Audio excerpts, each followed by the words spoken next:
ওয়ানডেতে আশা জাগিয়েও হতাশ করেছেন নিগার সুলতানা জ্যোতিরা। সিরিজ জয়ের আশা জাগিয়েও 3 ম্যাচের সিরিজ হারতে হয়েছে তাদের। ক্যারিবীয়দের বিপক্ষে ওয়ানডেতে সিরিজের পর এবার টি-20 সিরিজে মাঠে নামার আগে ওয়ানডের হতাশা কাটিয়ে ওঠার তাগিদ বাংলাদেশ নারী দলের অধিনায়কের কণ্ঠে।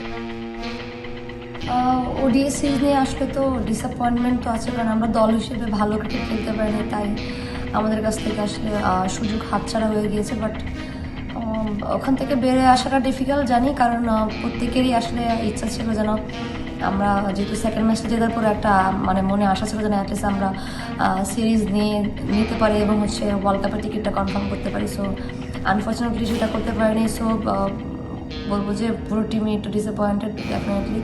বাট স্টিল এখন আমাদের সামনে যেহেতু টি-20 সিরিজ, তো আমাদের এখান থেকে যতটা দ্রুত সম্ভব আসলে বের হয়ে আসা, যদি আমরা টি-20 সিরিজে ভালো করতে পারি সেটা অবশ্যই আমাদেরকে টিম ওয়াইজ অনেক বেশি বুস্ট আপ করবে।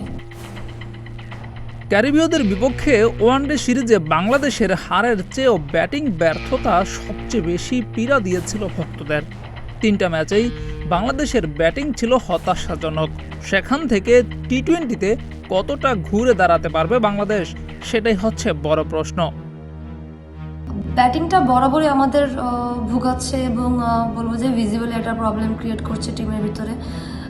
প্লেয়াররা যথেষ্ট পরিমাণ প্র্যাকটিস করতেছে বা সুযোগ পাচ্ছি আমরা সবাই, বাট আনফর্চুনেটলি সেটা আসলে ম্যাচে পারফরমেন্সে রূপান্তরিত হচ্ছে না। সো এটা আসলে অনেক টেনশনের বিষয়। আর সেকেন্ড হচ্ছে স্ট্রাইক রেটের একটা বিষয় থাকে, কারণ টি-20তে স্ট্রাইক রেটটা অনেক বেশি ইম্পর্টেন্ট। কারণ আপনি যদি অ্যাটলিস্ট 100 স্ট্রাইক রেট মেনটেন না করেন, বা kind of team West Indies তাদের এগেনস্টে যদি আপনি 140+ রান না করেন বা 140 রান না করেন, তাহলে সেক্ষেত্রে আসলে ম্যাচ আসলে জেতার সম্ভাবনাটা অনেক বেশি কমে যায় এবং কম্পিটিটিভ ক্রিকেটও খেলা যায় না।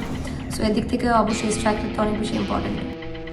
ওয়েস্ট ইন্ডিজের ক্রিকেটাররা বড় শট খেলতে পছন্দ করে। টি-20তে এই দলটি একটু বেশি ভয়ানক।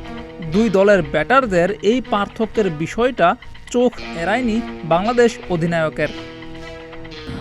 ওয়েস্ট ইন্ডিজ টিম আর যদি আমাদের টিমের ভিতরে পার্থক্য যদি আমি বলতে চাই, তাহলে অবশ্যই সেখানে প্রথম আসে যে তারা অনেক বেশি পাওয়ার হিটিং করতে পছন্দ করে এবং তাদের অনেক বলবো যে কিছু স্ট্রং প্লেয়ার যারা শুধুমাত্র টি-20 স্পেশালিটি অনেক বেশি, এবং তারা বড় বড় শটস খেলতে অনেক বেশি অভ্যস্ত, কারণ তারা বিভিন্ন জায়গায় বিভিন্ন রকমভাবে ফ্র্যাঞ্চাইজি খেলে এবং তারা বিভিন্ন কন্ডিশনে টি-20 ফরম্যাটটাই বেশি খেলে এবং তারা টি-20 বলবো যে অনেক বেশি বলবো যে ম্যাচগুলোতে অনেক বেশি ভালো করে এবং রিসেন্টলি তারা টি-20 ওয়ার্ল্ড কাপে অনেক বেশি ভালো করেছে। সো এদিক থেকে তো আমি বলবো যে এই পার্থক্যটা তো আছে।